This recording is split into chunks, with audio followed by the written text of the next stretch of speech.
Live from downtown Detroit, home of WDIV and Click on Detroit, Local 4 News at 5 starts now.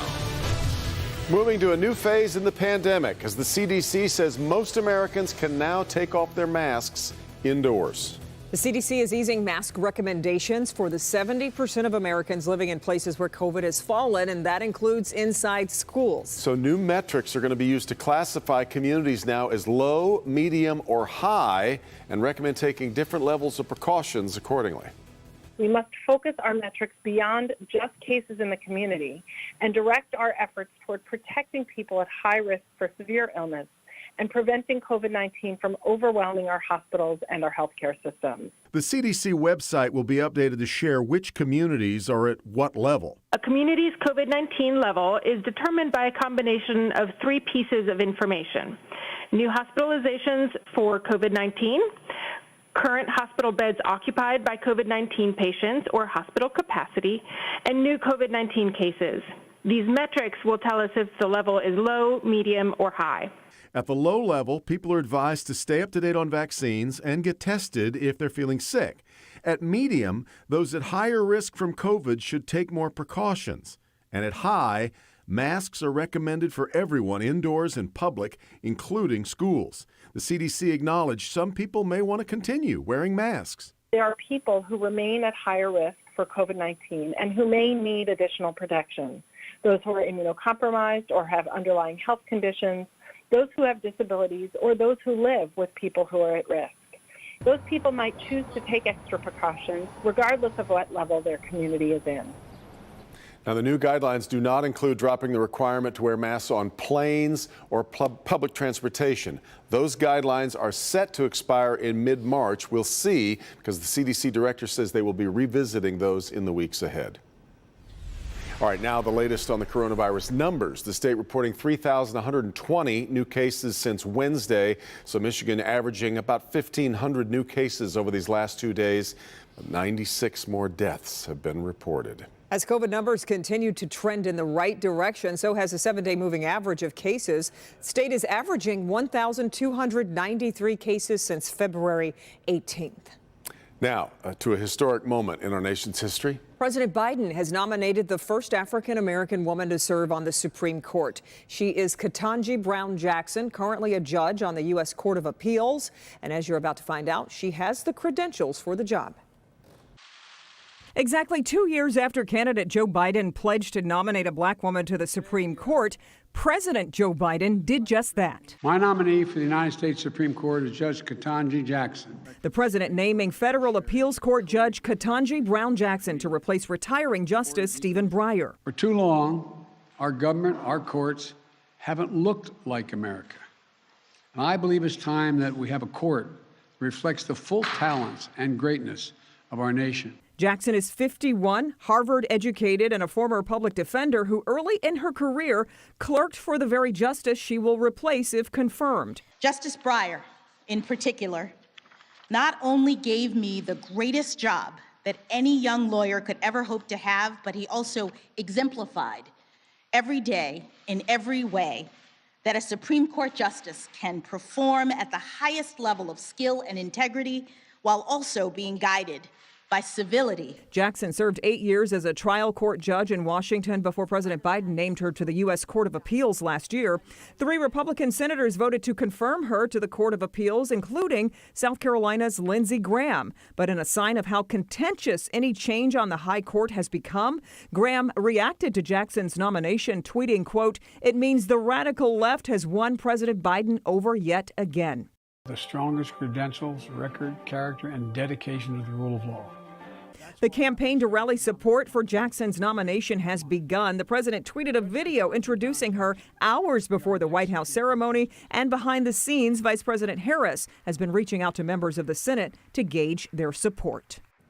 Ahead at 5:30, you'll hear what 2 black female attorneys have to say about today's historic nomination and why they say it's long overdue. Let's turn our attention to the weather. We've had snowflakes flying on and off all day. We have. Let's get over to Paul. Paul, when will we see the end of it here? Yeah, the end is near. It's going to be happening this evening. But yeah, this stuff lasted into the afternoon, which was not what we expected. The northeast to north wind that we had last night into the first part of this morning was supposed to bend to the northwest this afternoon and push this stuff to the east. But it took way too long to do that. But even if you've been watching just an hour ago on First at 4, you can even see that this band right here is now more northwest to southeast oriented. An hour ago, it was more like this. So this stuff is going to be coming to an end during the evening hours. Right now, a lot of low-grade clouds out there. Temperatures in the mid-20s. You can even see a few snowflakes flying here on our Mount Clemens Skycam. Wind chills right now are in the teens. And again, through the evening hours, dropping through the 20s to near 20 degrees with a few flakes. We'll talk about warming for the weekend coming up in just a few minutes, guys. All right, Paul. As the Ukrainian capital of Kyiv is under attack, the U.S. says it's time to go after Vladimir Putin and sanction him personally. Residents in Ukraine preparing for battle, taking shelter, or fleeing in many cases because scores of Ukrainian civilians and service members have already been killed. The Ukrainian president is pleading for the outside world to help defend his country. Alice Barr kicks off our coverage from Washington. Alice? Good evening. Casualties are mounting in Ukraine as the Russian assault shifts from military targets to population centers in major cities, with the U.S. increasingly certain that Russia aims to topple Ukraine's pro-Western government. The White House today announcing economic sanctions against Russian President Vladimir Putin, taking the rare step to directly target a world leader as Russian troops closed in on Ukraine's capital amid mounting casualties, gunfire, and explosions.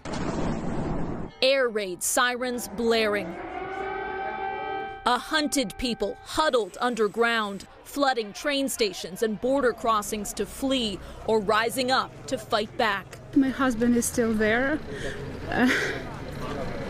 We'll fight, even if Europe doesn't help us. Ukrainian officials releasing images of a Russian plane shot down and a bridge blown up to slow the Russian advance. President Biden speaking today with Ukrainian President Volodymyr Zelensky, who released a video message showing him standing his ground in the besieged capital.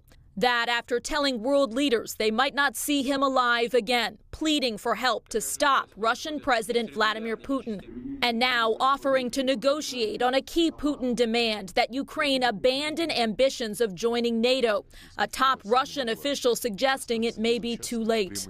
Russia has shattered peace on the European continent. President Biden joining NATO leaders in an emergency meeting, weighing how far they can challenge Putin without escalating to direct military conflict. NATO's Secretary General announcing that for the first time in history, part of the NATO response force is deploying for collective defense by land, air, and sea. The 40,000-member force includes American troops. They'll defend allies along NATO's eastern flank, but will not enter Ukraine.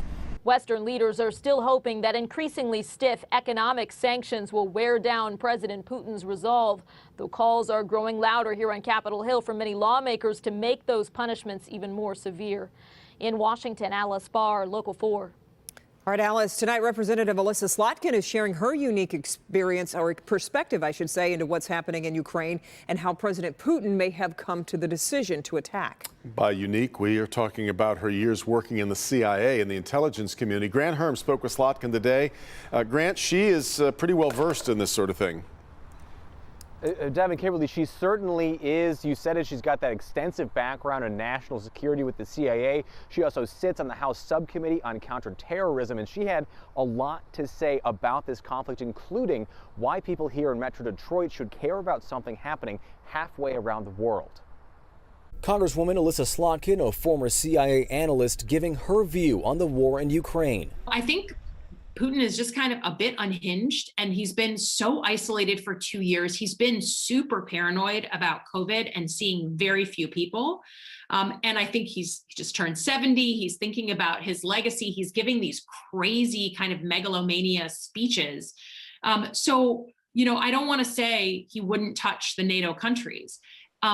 I think that's yet to be seen. And the situation getting more and more precarious by the minute. I'm seeing initial reports, for instance, that a Romanian vessel was hit.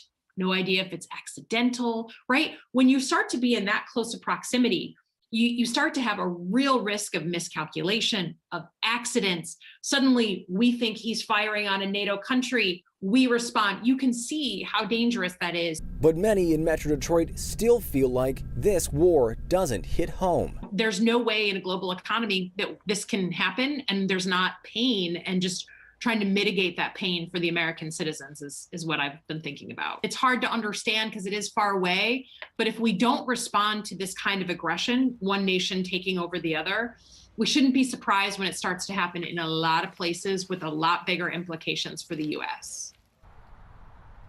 Now, that ship that was fired on actually turned out to be a ship from Moldova, which is not a NATO member, meaning those domino effects wouldn't happen. But that's the kind of thing that she's talking about that we're really worried about here. We also have her full interview up on Click on Detroit and on Local 4 Plus, where she talks about the impacts this could have on China and us here in Michigan, especially in the auto industry. Back to you. Okay, Grant, thank you. Also tonight, a 16-year-old has been formally charged with murder in the triple homicide that took the life of a man, a 5-year-old child, and his mother. This case sparked so much outrage in the community, and now 16-year-old Malcolm Ray Hardy faces 3 counts of first-degree murder. Let's get to Megan Woods, who's live with us now. Megan, he's being charged as an adult. That's right, and he will be arraigned next week. But today, the family, the grandmother of that 5-year-old that was killed, says she's dealing with a lot of mixed emotions after hearing the news. It's been a week since Shalisa Floyd's 5-year-old grandson, Caleb, was found shot to death. But the pain hurts just the same. I'm trying to wrap my mind around why. Why did this happen? 16-year-old Malcolm Ray Hardy is charged with 3 counts of felony murder, 3 counts of premeditated murder, 2 counts of armed robbery, and 8 counts of felony firearm. I would like to thank the entire police department, from the chief of police, also from the commander,